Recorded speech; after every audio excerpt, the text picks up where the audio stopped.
Bonjour à tous. A priori, je suis en live, heu, 0 participant. Donc je suis tout seul. On va peut-être attendre. Hop.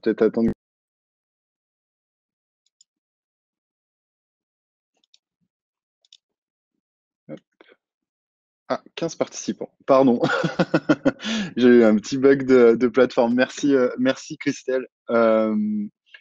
Donc ce que je vous propose, c'est qu'on attaque parce que je suis ultra timé. J'ai un compte à rebours ultra stressant là qui s'affiche.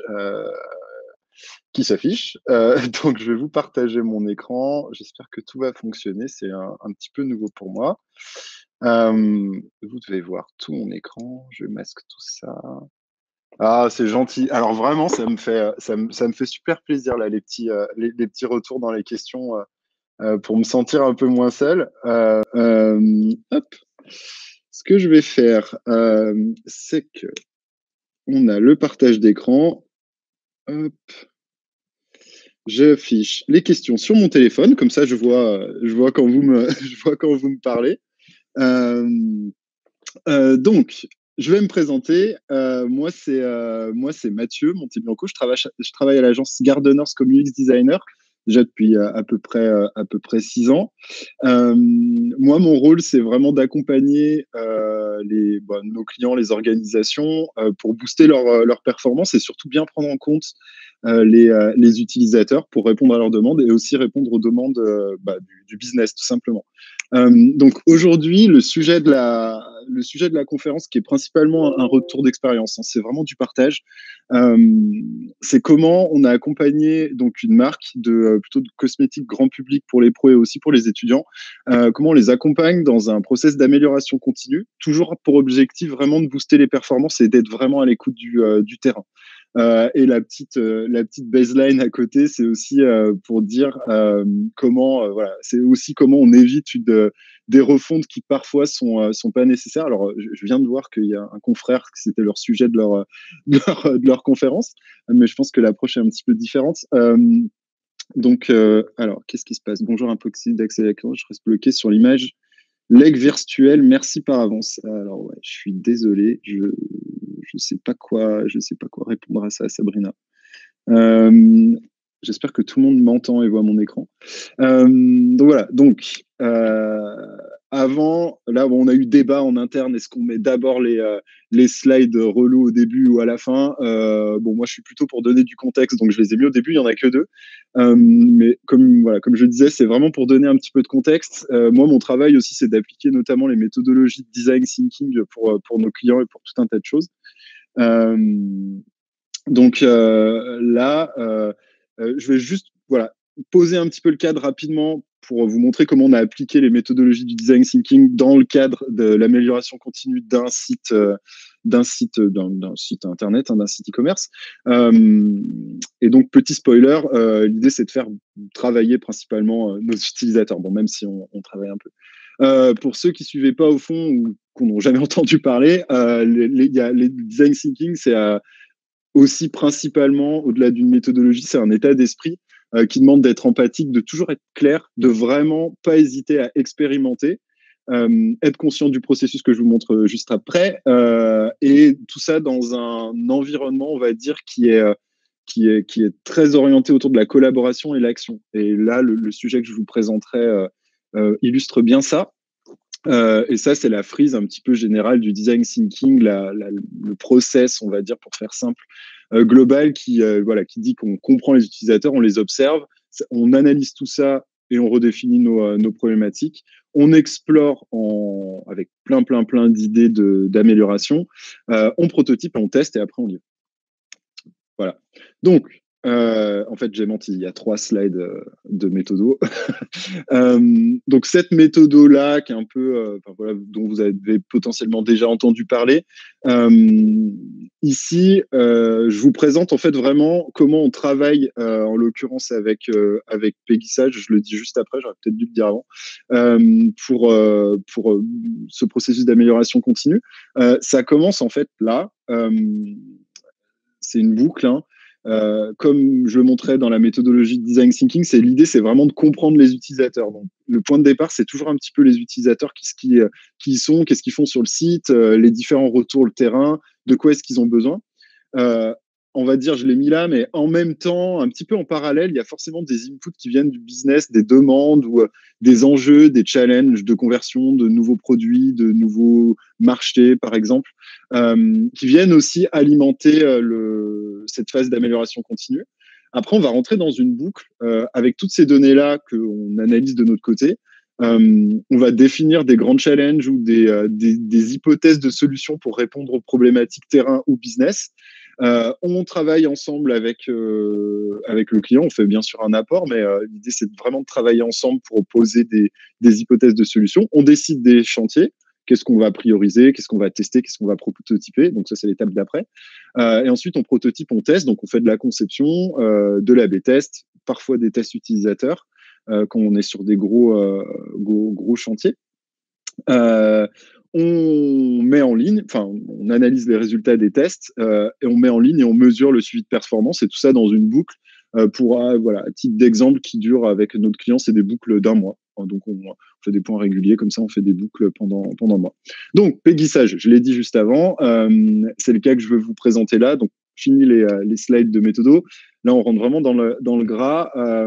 Donc, l'idée, c'est d'améliorer ce site-là. Péguissage, pour faire simple, c'est un site e-commerce qui s'adresse aux professionnels, aux étudiants, au grand public sur de la cosmétique. Là, l'exemple, c'est un vernis, mais il y a tout un tas d'autres produits de maquillage, etc. Sur le site avec un gros historique de vente à destination des professionnels. Et il y a déjà quelques années, la stratégie était de migrer aussi vers le grand public, ce qui n'était pas forcément naturel au début. Et le site e-commerce était un des principaux canaux pour vendre ces produits-là à destination du grand public et aussi des professionnels et des étudiants. On commence un peu par la fin, mais je trouve que c'est pas mal de montrer déjà l'impact de ce travail-là qu'on fait avec Péguissage. Donc là, seulement sur 2020, on est arrivé à récolter, on va dire, 20 000, donc sur un an, 20 000 retours terrain via des questionnaires que je vous montrerai par la suite. On a fait 12 tests, donc c'est à peu près un par mois. L'idée étant de ne pas en mettre plein en même temps pour éviter de biaiser les résultats ou d'avoir aussi du mal à suivre la cadence. Ensuite, donc on le verra, donc on fait des tests, mais via ce processus d'amélioration continue, on détecte aussi des projets d'amélioration qu'on ne teste pas forcément, mais qui permettent de faire évoluer le site sur des grosses sections, hein, par exemple un espace documentaire sur lequel on est en train de travailler à destination des pros. Et via ces processus d'amélioration continue, ça permet de détecter des projets d'amélioration. Et ça aussi, on fera un gros focus à la fin là-dessus. Ce procédé-là nous permet vraiment d'améliorer en continu, des contenus. Alors, c'est pas forcément, souvent quand on parle A/B test, etc., on teste ou amélioration continue, on pense à bouger les boutons, modifier la fiche produit ou le listing produit, tout un tas d'interfaces. Mais ça nous permet vraiment aussi d'améliorer tout le temps au quotidien ce qu'on présente aux utilisateurs en termes de contenu. Je vois que j'ai des petits retours. Encore bilan, ça, ce qui va vous parler aussi, hein, c'est l'impact que ça a sur les conversions, bien sûr, qu'on mesure tout le temps. On partait un petit peu, on va dire, bas il y a 2 ans. Bon, là, j'ai pris les chiffres d'il y a 2 ans. Toujours distinguer desk, mobile, tablette, parce qu'il y a un gros enjeu, notamment mobile, sur ce site. Donc là, on voit, je ne vais pas tout détailler, mais on voit que ce procédé d'amélioration continue, en fait, il fait évoluer forcément positivement, parce que sinon, ça serait questionnable comme méthode, mais ça fait évoluer positivement les conversions et plutôt, voilà, avec des évolutions en pourcentage assez importantes. Donc voilà, sachant que l'enjeu aujourd'hui, vraiment, il est sur le mobile, parce que le trafic devient majoritaire. Et c'est principalement là-dessus que les efforts se portent actuellement. Le desk et les tablettes ont tendance à un petit peu plus stagner en termes d'évolution. Mais là, ce qu'on voit ici, c'est que ce travail d'amélioration continue, il a un impact vraiment très, très positif sur les conversions en bout de course. Sachant qu'ici, les chiffres, moi, quand je calcule mes taux de conversion pour vraiment être, on va dire, au plus juste sur l'impact que ce travail a sur les conversions, je sors les campagnes d'AdWords, etc., des calculs. Donc, comment on fait tout ça? Tout à l'heure, je parlais vraiment de la compréhension de l'utilisateur et on parle aussi d'écoute permanente, de dispositifs d'écoute permanente. C'est un mot un peu ronflant pour dire qu'on met des questionnaires sur le site, entre autres choses. Mais voilà, l'idée, c'est d'utiliser, bon là, il y a le nom, hein, il est là, ça s'appelle Hotjar, peu importe l'outil, il y en a d'autres, à des points clés du parcours pour leur demander un petit peu comment leur expérience se passe. On va, par exemple, quand l'utilisateur sort la souris, lui demander pourquoi il part. On va lui demander différemment quand il est dans le tunnel ou sur les fiches produits. Et ça permet de récolter de la donnée. On analyse aussi la satisfaction en bout de course, hein, à la fin du tunnel d'achat. Alors, c'est pas parce que les gens ont acheté qu'ils sont forcément 100% satisfaits. Il y a eu potentiellement des irritants ou des freins qui sont importants aussi à analyser et à récolter. Je fais juste un petit check sur mon timing. Au-delà de ça, bien sûr, on utilise tout ce qu'on a comme données, donc que ce soit les données analytics. On va distinguer dans l'analyse du comportement et de l'écoute, on va dire, et de l'analyse de ce qui se passe en fait sur le site, entre le quoi, qu'est-ce qui se passe, et le pourquoi. Le quoi et le pourquoi. La donnée analytics, la donnée ça nous dit ce qui se passe, mais ça nous dit pas pourquoi. On sait qu'il y a tant de gens qui partent du tunnel. Bon, ok, c'est cool, il y a un problème. Par contre, ça me dit pas clairement les manques ou les problématiques. Du coup, pour ça, donc on utilise des données d'analyse du quoi, hein, donc l'analytics, des cartes de chaleur, d'enregistrement de parcours, par exemple. Et pour le pourquoi, donc on a ces questionnaires dont je vous parlais tout à l'heure, et on a aussi tout ce qui est retour SAV, tous les autres points de contact en fait avec le client, qui sont pas forcément digitaux, hein, téléphone, voire en boutique, parce que Pégissage a aussi des boutiques. Et on va prendre toute cette matière-là et en fait, on va l'analyser sur des cycles de 1 mois pour détecter des améliorations à faire sur le site, principalement sur le site. Donc voilà, je vous ai parlé de tout ça.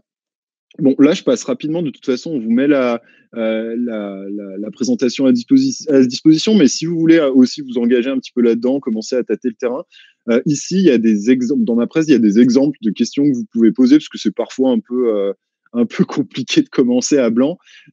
Donc là, les questions, je les ai classées en grande, on va dire en grande catégorie pour vous aider. On va par exemple chercher à détecter des moteurs. Qu'est-ce qui pousse les utilisateurs à visiter le site? C'est hyper important de comprendre ça, notamment pour améliorer ou pour mieux comprendre leur première visite, par exemple sur des landing pages. On a aussi une grande catégorie de questions qui sont autour des obstacles. Donc là, qu'est-ce qui freine, qu'est-ce qui empêche d'effectuer l'action que l'utilisateur a envie de faire sur le site aujourd'hui, hein, pas forcément l'achat. Ça peut être seulement, je sais pas,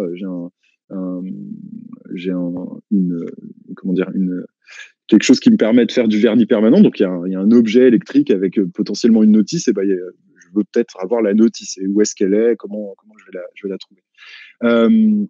Ensuite, un petit peu différent des motivations, mais les accroches, qu'est-ce qui a persuadé les utilisateurs à convertir? Alors, pour être très honnête, on a beaucoup plus de retours de gens qui sont pas contents ou qui trouvent pas des trucs que de gens qui sont contents, mais il y en a quand même. Et c'est aussi important d'aller détecter ça, notamment pour aller appuyer sur des points forts ou les développer un petit peu plus. Toujours dans l'objectif d'améliorer donc les conversions et la satisfaction client. Et quelque chose aussi, bon, qui est un petit peu différent, on va dire, qui améliore pas forcément le site comme ça, mais ça permet, ces dispositifs d'écoute permanent, de construire des personas, bon, certainement assez simples, hein, mais ça permet de dégager des profils et des motivations, des freins, tout ce qui constitue un persona pour après pour concevoir vraiment pour les utilisateurs. Et via les questionnaires, on peut aussi aller récolter des données comme ça, qui viennent du terrain. Je ne vais pas vous faire un cours sur les personas, mais un persona, c'est vraiment très efficace quand les données sont réalistes. Donc là, avec des dispositifs comme ça, donc par exemple juste des petits questionnaires, ça permet de les construire et aussi de les faire évoluer. Ça permet de voir que son audience et que ses utilisateurs peuvent changer au fur et à mesure. Donc voilà, une fois qu'on a toutes ces données clients, comme je vous le disais, il y a une analyse de notre côté en tant qu'agence, bien sûr. Il y a franchement beaucoup de données. C'est assez fastidieux, mais c'est hyper important. Et donc, on regarde tout ça et ensuite, on va venir proposer avec le client, donc lui exposer l'analyse et venir proposer des grands sujets d'amélioration. Donc là, dans les exemples que je montre, qui datent un peu, hein, qu'on a déjà corrigé, mais il y a énormément de retours qui venaient des frais de port trop élevés par rapport au panier moyen. Quand on a un vernis à 3-4 euros, quand on a des frais de port de, je ne sais plus à combien ils sont, mais disons 6 euros, bon, bah, c'est forcément un frein très important. Donc, ça, par exemple, des problématiques autour des indisponibilités des produits ou un gros sujet, bon, celui-là, je l'ai pris en exemple aussi en termes de test, autour des codes promo qui généraient un abandon de panier assez important. Et les retours terrain, c'était, bon, encore une fois, pour reprendre l'exemple, c'est je regarde mes données analytiques, ça va me dire j'ai des abandons de panier. OK, bon, j'en ai, mais je ne sais pas pourquoi. Là, le questionnaire, il me dit c'est pas la raison, c'est pas 100% des raisons des abandons de panier, mais là, j'ai clairement des retours assez significatifs qui me disent bon, bah, vous avez un champ de code promo, c'est mignon, mais en fait, moi, j'en trouve pas de code promo sur votre site. Et ça, c'était un gros vecteur d'abandon de panier. Donc, une fois qu'on a identifié comme ça des chantiers, des freins majeurs ou d'autres choses, on va venir co-construire avec le client des actions, des hypothèses d'amélioration du site qu'on va tester ensuite en AB ou en test utilisateur. Avec, bon voilà, le premier, on va faire des tests sur des variations de frais de port et de voir là où ça convertit mieux. Ou pour le dernier, on va par exemple proposer une liste de codes promo directement dans le panier pour éviter que les gens partent. Et on va regarder ça. Donc, on décide des chantiers. Comme je le disais, on fait du prototypage. Alors ça, c'est vraiment lié à la méthode design thinking. Hein. On rentre pas dans des gros procédés de développement qui vont coûter beaucoup de temps et d'argent. L'idée, c'est on prototype rapidement, on fait des bouts de wireframe, alors ou avec le client nous, de notre côté, on lui propose et on échange. Et une fois qu'on est un petit peu calé, on va définir des tests AB. Et on va lancer les tests, on va les analyser et on va observer la performance de ces tests-là pour décider oui ou non si on passe notre amélioration en production ou pas. Ici, je vous ai isolé deux tests assez significatifs et qui illustrent bien en fait cette méthodologie d'amélioration continue. 17 minutes, oh, je suis large. Donc, comme je le montrais avant, on avait donc deux grosses hypothèses là, d'abandon de panier deux retours sur l'abandon de panier, notamment sur les codes promo. Les utilisateurs nous disaient bon bah voilà, j'ai pas de code promo. Le sujet des codes promo, il est assez sensible parce qu'au final, on l'a tous fait. Quand on trouve pas de code promo sur le site sur lequel on est, on va aller sur Google ou codepromo.com ou je sais pas quoi. On va taper le nom du site e-commerce et puis on va essayer d'aller trouver un code promo. Ce comportement-là, il est ultra risqué parce qu'il nous fait sortir du site à une étape qui est ultra sensible, qui est le panier. On va se retrouver sur un site de code promo plus ou moins bien fait, avec potentiellement des codes promo d'un concurrent qui est mis en avant et qui peut faire perdre la vente. De toute façon, je vous apprends rien, faire sortir l'utilisateur, c'est rarement une bonne idée, surtout quand on est au niveau du panier. Donc là, l'idée, c'était de proposer, c'est des choses qui existent aussi sur d'autres sites, on ne réinvente pas la roue systématiquement, mais c'était de proposer en fait une liste de codes promo actifs sur le site, directement dans le panier, avec le petit lien là qu'on voit ici en dessous du code promo. Et quand on clique, on a un bout de lightbox avec les codes promo. Et puis, je choisis celui qui me correspond ou qui est le plus avantageux pour moi. Je l'applique à mon panier. Au revoir. Et puis voilà. Quand on n'a pas aussi ce qu'on a testé, on a testé ça et juste après, on a testé une autre petite variation qui était de dire on met systématiquement un code promo. On va dire de 3, 4, allez, ou 5%, pour qu'au moins il y a un petit quelque chose à chaque fois à appliquer. Parce que vraiment, ça, c'était aussi lié à un comportement qu'on a détecté sur le site, c'est qu'il y a beaucoup de gens qui demandaient des codes promo. Donc, bon, on leur en donne un, on assume d'avoir 5% sur la commande, et ça permet de mieux convertir. Donc là, en l'occurrence, on est passé on n'a pas une explosion des taux de conversion, mais on passe de 21% à 22%. En fait, l'amélioration n'est pas spectaculaire, mais tout ça mis bout à bout dans un processus d'amélioration continue, ça fait des bons plus que significatifs en termes de conversion. Donc ça, c'était un test qui a bien marché. Le fait de faire des tests, ça permet aussi d'éviter de mettre en prod des trucs qui fonctionnent pas et qui vont dégrader la conversion ou l'expérience de l'utilisateur. Le deuxième, ça c'est un exemple aussi qui est assez connu en termes notamment de bonnes pratiques en e-commerce, c'est les tunnels simplifiés où on n'a pas la barre de navigation là en haut de la page. Avec tout un tas de bonnes raisons de le faire, notamment pour garder captif l'utilisateur ou éviter notamment de le distraire avec d'autres choses qui le détourneraient du tunnel de conversion. Dans les faits, dans la bonne pratique, c'est plutôt un truc cool qui va améliorer ma conversion. Là, en l'occurrence, on a quand même fait le test. Parce que quand on touche au tunnel ou au tunnel de conversion, c'est vraiment, enfin nous on conseille vraiment de systématiquement tester. Donc là, ce qu'on a fait, on a fait une version allégée du tunnel. Alors vraiment ça, en A/B test en termes de développement, on va dire pour le test, c'est quasiment rien en fait. C'est simplifié, c'est mettre un logo, un truc, un bouton à gauche, un numéro de téléphone à droite, et après avec les outils d'A/B testing, Chameleon ou d'autres, on vient remplacer le header, enfin la navigation principale, et voilà. Donc là, on a testé ça. Donc à chaque fois, bien sûr sur l'A/B test, on a la version de base et la version modifiée. Le taux de conversion de base ici en desktop, on était à 47%, et le taux de conversion avec le tunnel simplifié, on est passé à 44%. Donc une baisse du taux de conversion, et on monitorait aussi les taux d'abandon à la première étape, qui était de 8% avec la version de contrôle et à 9% avec le tunnel amélioré. Donc là, on a vu, en fait, ça ne nous dit pas vraiment pourquoi, parce qu'on n'était pas en test utilisateur, on n'était pas avec l'utilisateur en direct, mais ça nous montre clairement que pour Peggy Sage, dans ce cadre-là, avec ces produits-là, ce site-là, le tunnel simplifié ne fonctionne pas. Enfin, en tout cas, dégrade les conversions. Donc, on ne l'a pas fait, on ne l'a pas mis en prod. Le dernier point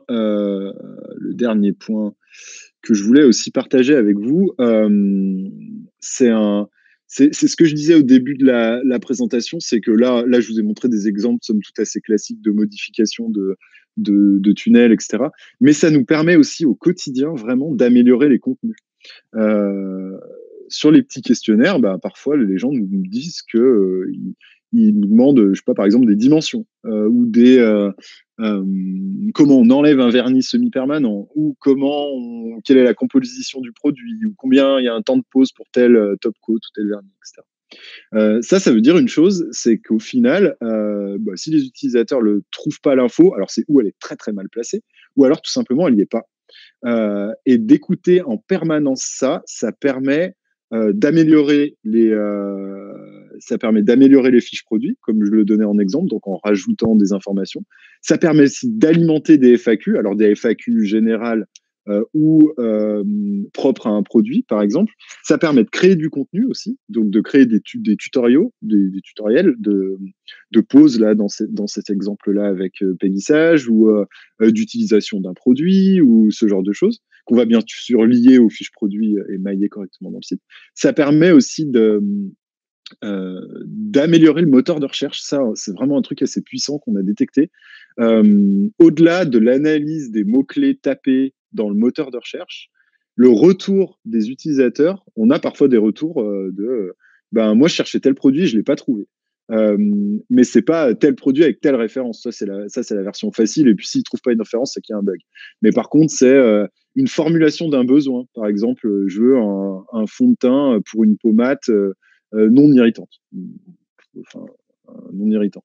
Ou des choses vraiment comme ça, forcément des mots-clés auxquels on n'aurait pas forcément pensé, puisqu'ils sont plus tournés vers un besoin précis par rapport au produit ou par rapport à l'utilisateur, et qui sont au-delà d'une description, on va dire marketing, ou d'une description de fiche produit qu'on a l'habitude un peu de rédiger.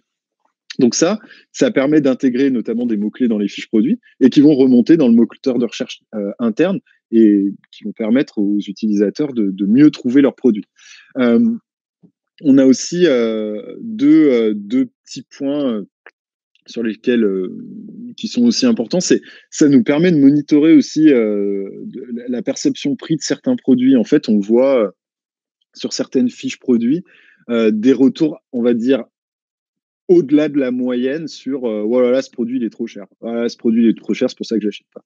Bon, après, c'est forcément trop cher pour quelqu'un quelque part. Mais quand on voit que ça commence à être vraiment très très représentatif sur cette période d'un mois, on va regarder et on va voir si ça revient de mois en mois et on va potentiellement faire des tests de prix en fait. Et l'identification de scénarios, ça c'est plus pour le marketing automation. Ça nous permet aussi de dégager des scénarios de marketing automation. Donc, je suis quasiment à la fin, hein, je pense. Encore quelques petits chiffres, mais toujours autour des contenus. Ça permet, ça c'est sur un an, sur les fiches produits, bah, tout produit confondu, ça nous a permis d'améliorer comme ça 500, faire 500 améliorations liées à des contenus notamment manquants, donc qui vont améliorer la conversion, qui vont aider un utilisateur qui va venir par la suite sur le site parce qu'au final, il n'aura pas ou à demander, ça c'est dans le meilleur des cas, ou alors il part parce qu'il n'a pas eu son info. 40 demandes de tutos, enfin 40 tutoriaux créés, et plus de 900 problèmes de recherche, amélioration de petites améliorations comme ça pour mieux trouver les produits. Donc, ça c'est moi. Je reviens juste rapidement voilà, là-dessus. Donc voilà, ça c'est pour finir au final, c'est vraiment cette méthodologie-là qu'on applique et qu'on adapte, hein, bien sûr, en fonction des clients. On peut avoir des boucles un peu plus réduites et surtout on s'adapte à l'audience, on s'adapte aux équipes pour voilà, co-construire tout ça, parce que si on a des petites ou des grosses équipes, on va pas forcément avoir le même timing. Euh, Merci. Donc, n'hésitez pas, si vous avez des questions auxquelles je peux répondre, n'hésitez pas à les poser dans le petit module de questions-réponses. Si vous voulez que je creuse un sujet ou voilà, n'hésitez pas. Bon, après, là, c'est toujours un peu bizarre parce que je peux pas vous donner la parole. Donc, je vous laisse poser vos questions. Alors, j'ai une question. Quel est le prix de votre package Design Thinking? Euh, ça, je vais laisser je laisserai un commercial vous répondre. Moi, enfin, on n'a pas pour être très transparent, on n'a pas un package prédéfini. C'est vraiment une adaptation de méthode après sur lesquelles on discute. Donc ça, je prends votre contact, Jacques, et puis un directeur de clientèle sera un plaisir de vous répondre. J'espère que je vois. Ah zut, j'ai un bug sur le. Je vais arrêter mon partage d'écran. Touc. Je sais plus où il est le bouton. Bon, c'est pas grave, comme ça vous voyez les questions. Ah bon, c'est la même. Pas d'autres questions. Non. On a encore 5 minutes. Donc n'hésitez pas.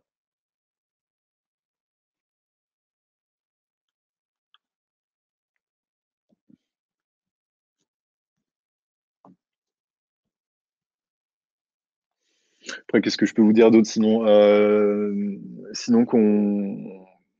par rapport aux 6 nouvelles questions. Bah oui, mais je les vois pas les questions.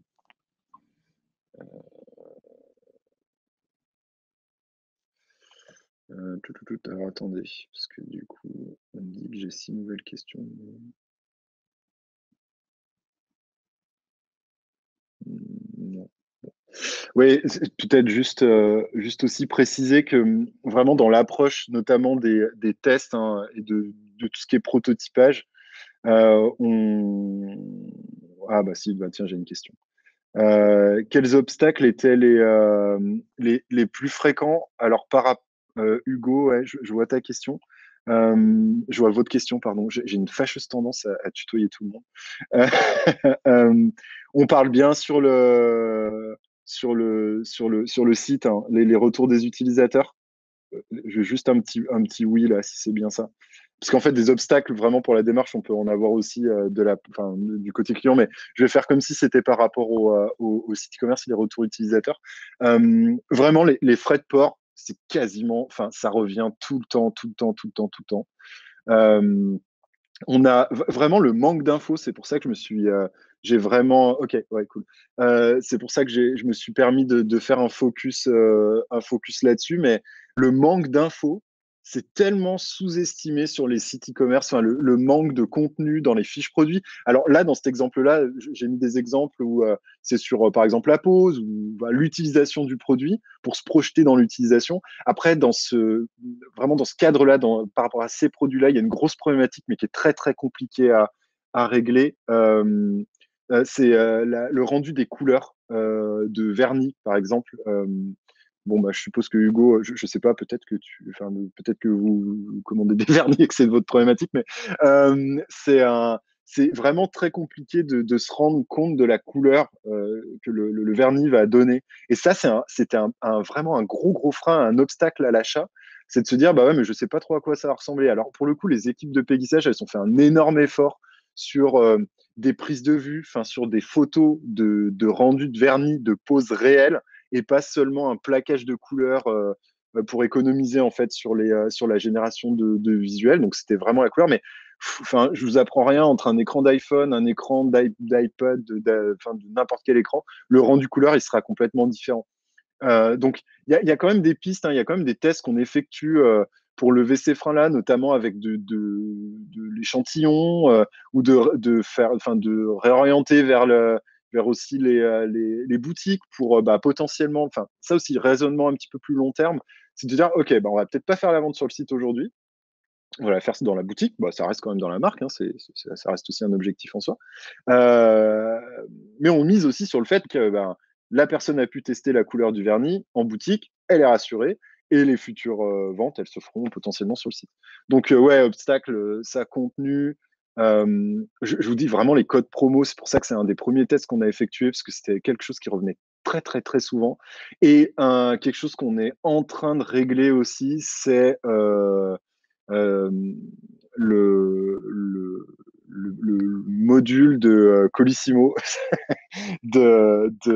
pour le retrait en points, les points retrait. On a des gros problèmes avec ça. Bon, pour le coup, c'est un module qui est sur Magento, qui est déjà tout fait, mais qui pose des gros problèmes d'ergonomie, notamment en mobile. C'est vraiment un problème. Donc, on essaye de voir comment régler ça. Euh, je peux citer aussi d'autres choses, les, euh, la bonne compréhension des modes de livraison aussi. Hyper sous-estimé ça. Afficher Colissimo, DHL et UPS, ça suffit pas en fait. Si pour l'utilisateur on lui explique pas pourquoi c'est plus cher ou pourquoi, enfin qu'est-ce que ça va faire en plus en termes de rapidité, de livraison à domicile, ça peut être considéré comme un irritant. Et en fait, on en découvre tous les jours. Euh, Vraiment tous les jours. Et bon, avec le Covid, la Covid, pardon, on a eu notre lot pour le coup, de grosses questions qui émergeaient vis-à-vis des livraisons. Et ça nous a permis, notamment, d'avoir ce dispositif d'écoute permanent, de répondre et d'adapter le site assez rapidement. Et un grand classique, parce qu'il me reste qu'une minute 25, c'est où sont les cartes cadeaux. Ça, c'est un cas d'école en e-commerce, on ne sait jamais où les mettre. Et c'est une demande. Les cartes cadeaux pour le site, les cartes cadeaux pour la boutique. Donc ça, c'est des choses qu'on teste. On teste des emplacements, on voit ce qui fonctionne le mieux vis-à-vis de ça. Il me reste une minute pour vous dire merci. Wow, ça grossit. Merci. Et puis on est bien sûr à dispo sur tous les réseaux, LinkedIn et compagnie pour discuter prix ou méthodo ou autre chose autour de ça et de vos problématiques. Voilà. Donc, merci à tous d'être venus m'écouter. J'espère que ça vous a un petit peu inspiré ou si ça vous a donné quelques billes pour vos projets à vous. Je comble. Hein. Bonne journée à tous.